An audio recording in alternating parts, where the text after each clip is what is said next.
अगर आपका मोबाइल या कोई और एंड्रॉयड डिवाइस खो जाए या चोरी हो जाए तो उसे ट्रैक करना बहुत आसान है। चलिए देखते हैं कैसे। सबसे पहले अपना ब्राउजर ओपन करें और गूगल पर गूगल फाइंड हब सर्च करें।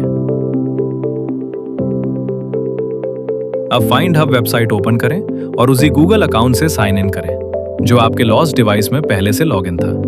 लॉगिन करते ही आपको अपने डिवाइस का नाम और उसकी करंट लोकेशन गूगल मैप पर नजर आ जाएगी।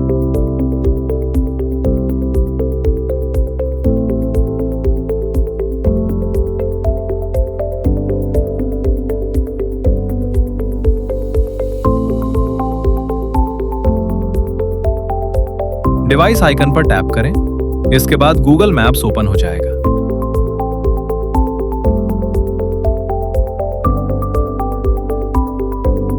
जहां आप लोकेशन को जूम करके और डिटेल में देख सकते हैं। अगर 3D व्यू अवेलेबल हो तो उस एरिया या बिल्डिंग की रियल इमेजेस भी देख सकते हैं, जिससे लोकेशन समझना और आसान हो जाता है।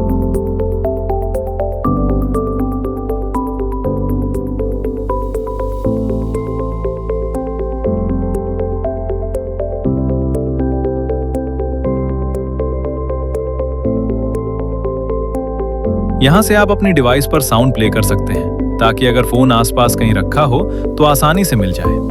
अगर फोन खो गया है तो मार्क एज लॉस्ट ऑप्शन से उसे लॉक कर सकते हैं और अगर जरूरत हो तो फैक्ट्री रीसेट करके अपना पर्सनल डेटा भी प्रोटेक्ट कर सकते हैं। सेटिंग्स ऑप्शन में जाकर आप अपनी डिवाइस का IMEI नंबर देख सकते हैं और डिवाइस का नाम भी चेंज कर सकते हैं। ऐसी और यूजफुल टेक टिप्स के लिए चैनल को सब्सक्राइब करना मत भूलिए।